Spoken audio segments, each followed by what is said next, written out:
to from state office holders in New Hampshire. Our state recently set new aggressive levels for PFAS in drinking water. Other states have done that as well. We need a federal solution on this because states don't necessarily have the expertise at their fingertips, the capacity to be able to do this. We need a standard across the country that's going to protect public health and drinking water. And I understand that there's a process, but we want you to share the urgency that people who have been exposed to PFAS contamination have. You have my commitment. We share the urgency. I know that for the people who are exposed in the communities, that's unsatisfying for me to say that.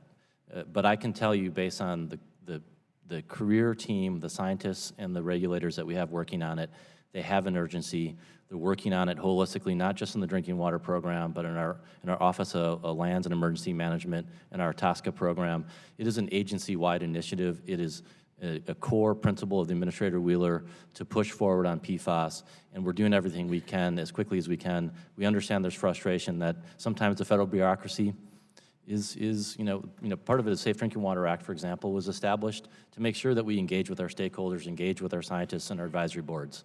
But I understand that if we go through that process, the outside world and some of the people who are affected may believe that it's not going fast enough, and I acknowledge that. We're counting on you to get something done. I was recently at Pease Air Force Base in Portsmouth. The Air Force has financed a treatment system for groundwater there. They have levels that are hundreds of thousands of parts per trillion, far exceeding the 70 parts per trillion prevailing health advisory by the EPA, and far exceeding the new standards that New Hampshire released. They told me it's going to take, if not decades, centuries perhaps, to treat all the groundwater in that area so that it's safe to drink. So we're talking about a problem, when you look across the country, just on military bases, that is quite significant. I'm wondering if we could shift to industrial pollution sites. I don't know if you're aware of how many active industrial polluters there are of facilities that are discharging PFAS into lakes and rivers. Well, I don't have the data in front of me, but my team actually, we're putting an effluent limitation guidelines plan. We do that every couple of years. That's out. We've got 4 or 5 pages dedicated to this, and we're beginning to take a look at the various forms of dischargers and based on the sectors of the economy in which they operate. And so the agency, as part of our PFAS action plan, we are looking at that.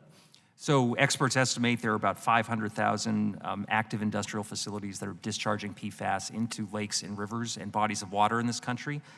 That's a serious concern, and I'm wondering if you could just confirm that you believe that there should be limits on PFAS discharge from such sites. Well, so we have a couple of facilities, for example, in West Virginia and North Carolina that are subject to discharge limits. They're the manufacturers. We are taking a look at what other sectors would we have the authority to regulate, and do we have the ability to regulate, and that's part of our effluent limitation guidelines plan. So we're taking a look at it. That plan will be coming out fairly soon, but it's in the action plan. It's one of our things that we took a look at over the next couple of years. Obviously, to regulate all at the time, you have to have the science, you have to have the data, and so we're going to focus in on the higher priority areas. Fairly soon. Can you narrow that down for us? The publication of some of these plans, I don't have the details in my at my fingertips. I can get back to you on that. But I know I've signed off on the last on the effluent limitation guidelines plan. It's going through the publication process. Quite frankly, where in that process, I just don't have the answer, but I can get it for you. Well, the way we can really protect public health from the threat PFAS poses is to first stop the contamination, stop this situation from getting worse, ensure that there's treatment of groundwater, that people have access to safe drinking water, and then work at making sure that we get these chemicals off the market. They're called forever chemicals for a reason. They stick around in the environment for a long, long time. And they have been linked to serious chronic health conditions, from cancer to thyroid issues. We've got to make sure we're doing more on this. This is going to be found all across the country when we test for it, and we need our EPA to be on the front lines of this with up-to-date science, working hard with that sense of urgency to protect the public. Yeah, you've made the argument for why why we developed a holistic action plan, and the core component. And our primary focus, well, I shouldn't say our primary, that's the wrong word. One of our main focuses is on closing the scientific gap. And so there is a huge amount of work happening in the Office of Research and Development and with our federal partners on how to close the scientific information gap.